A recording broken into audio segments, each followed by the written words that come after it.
ভোরের স্নিগ্ধ বাতাস গায়ে লাগলে কিন্তু মনটা একেবারে ভালো হয়ে যায়। আর আমার মনে হয় তখন সকাল সকাল আর কি কাজেরও একটা শক্তি আসে শরীরে, যখন নাকি ভোরের এই তাজা বাতাসগুলো যদি আমরা একটু গায়ে লাগিয়ে নিই। হ্যালো ভিউয়ার্স, আসসালামু আলাইকুম। সবাই কেমন আছেন? আমি ঢাকা থেকে হোসনে আরা বলছি। তো প্রতিদিনই তো আপনাদের সাথে অনেক কিছুই সংসারে শেয়ার করি। তা আজকে নাস্তা বানানোর আগেই ভোরে যখন আমি ছাদে গিয়েছিলাম, তখন এই ছাদের কিছু অংশ আপনাদের সাথে একটু শেয়ার করে নিলাম। আমার ছোটোখাটো একটু বাগান, তাই সেই বাগানটার একটু ঝটপট একটু দেখিয়ে নিলাম। তারপরে হলো সংসারের যে কঠিনতম কাজটা, সেটা আমি করে নিয়েছি, আর সেটাও আপনাদের সাথে আজকে শেয়ার করব।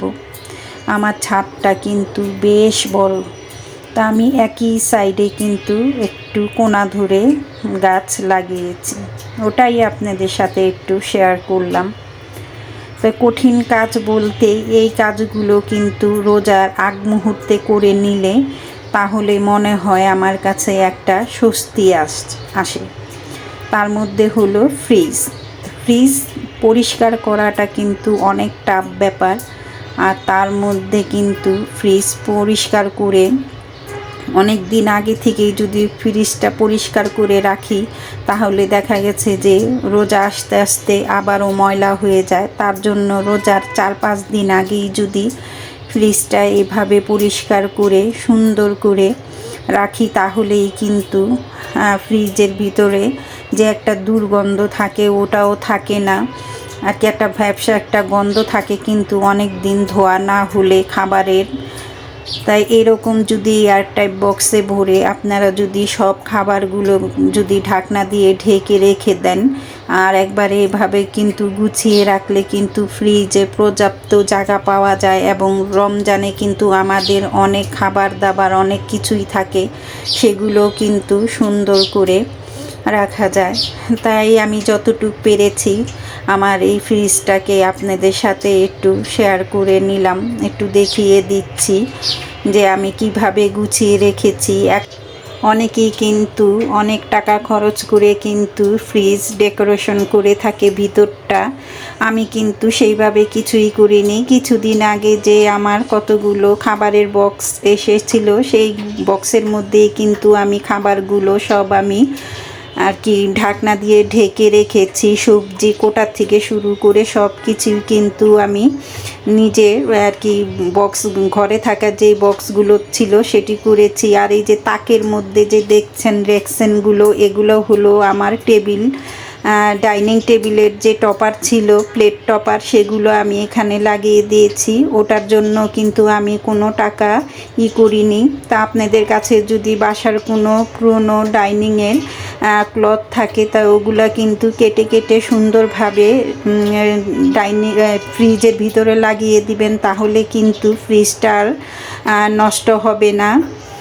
যাই হোক, এখানে কথা বলতে বলতে এই যে এটাও একটা আমার প্রয়োজনীয় জিনিস, তাই এই যে এই ওভেনটাও আপনাদের সাথে একটু দেখিয়ে দিলাম। 30 লিটারের একটা ওভেন।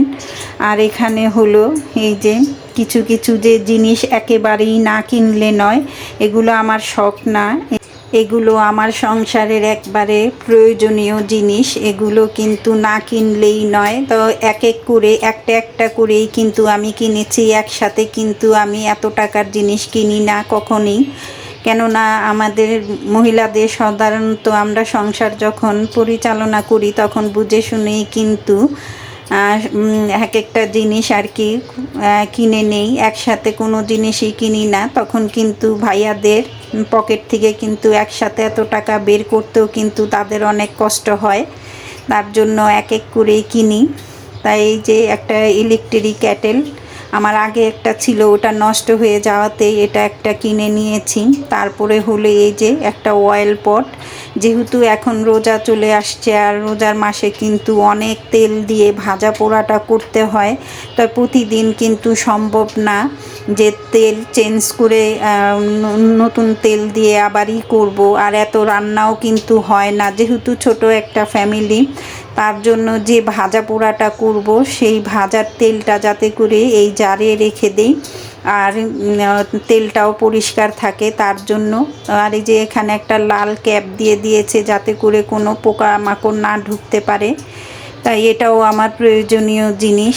এই যে একটা আর কি, বিশেষ করে আমার তো কাজের কোনো খালা বুয়া কেউই নাই, আমার নিজের সংসারে কাজগুলো আমার নিজেই একা হাতে করতে হয়। তাই এই যে রোজার মাসে যে পেঁয়াজগুলো লাগে কাটার জন্য, পেঁয়াজ রসুন, তাই এগুলা কাটার জন্য এই যে ছোট্ট একটি, এটা কিন্তু ইলেকট্রিক না, এটা হলো হাত দিয়ে টেনে টেনে এটা করে আর কি পেঁয়াজ রসুনগুলো কাটিং করে নেয়। এটা সবার ঘরেই আছে কম বেশি, কিন্তু আমি মাত্র আজকে 2 দিন হলো কিনেছি। আর এই যে এটা আপনাদের সাথে একটু শেয়ার করে নিলাম। ওই যে বললাম আমার কিন্তু কাজের বুয়ো নেই।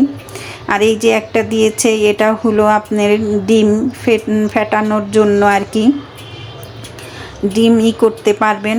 তারপরে হলো একটা মশলাদানি কিনেছি, আগের মশলাদানিটা একেবারেই নষ্ট হয়ে গিয়েছে আর অনেক বছর হয়ে গিয়েছে, তা ওটাও রেখে দিয়েছি। আর এটা নিয়েছি রোজার কারণে, কেননা রোজার মাসে এক জায়গার মধ্যে কিন্তু সব মশলাগুলো থাকলে তাহলে কিন্তু এক এক করে এক জায়গা থেকে মশলাগুলো রান্নাতে দেওয়ার সুবিধার্থের জন্য এটা নিয়েছি। আর এটা কিভাবে আমি করব সেটাও আপনাদের সাথে শেয়ার করব। আর এই যে যেহেতু ওভেন কিনেছি, তো ওভেনের জন্য তো একটা ঢাকনা কিনতেই হয়, না হলে তো খাবারগুলো ঠিক মতো গরম হবে না, তাই এই একটা ঢাকনা কিনলাম। তাই এই ঢাকনাটা কিনতে গিয়ে আমি একবার অবাক হয়ে গিয়েছি, এত ছোট ঢাকনাটা প্লাস্টিকের, বলে 100 টাকা। তাই 100 টাকা দিয়ে এই ঢাকনাটা নিয়েছি। আর এই যে এখানে 1 ডজন কাঁটা চামচ আর 1 ডজন হলো চায়ের চামচ নিয়েছি। আর এই যে একটা খুন্তি নিয়ে নিলাম, তা আমার কাছে বেশ বড় বড় খুন্তি আছে, তাই রেগুলার খুন্তিটা আর কি আমার হারিয়ে গেছে, তার জন্য একটা খুন্তিও কিনে নিয়ে আসলাম। তো এই সব কিছুই আপনাদের সাথে একটু শেয়ার করে নিলাম। এই একেবারেই কিন্তু এগুলো আমার সংসারে না হলেই না, এগুলো দিয়েই কিন্তু আমার সবগুলো কাজ হবে, তার জন্যে আপনাদের সাথে শেয়ার করলাম। তাই কেমন হলো আমার আজকের এই ভিডিওটা কমেন্ট করে জানাবেন। আর নতুন আপু ভাইয়ারা হলে সাবস্ক্রাইব করে দিবেন, পাশে থাকা বেল বাটনটা অন করে দিবেন। আল্লাহ হাফেজ।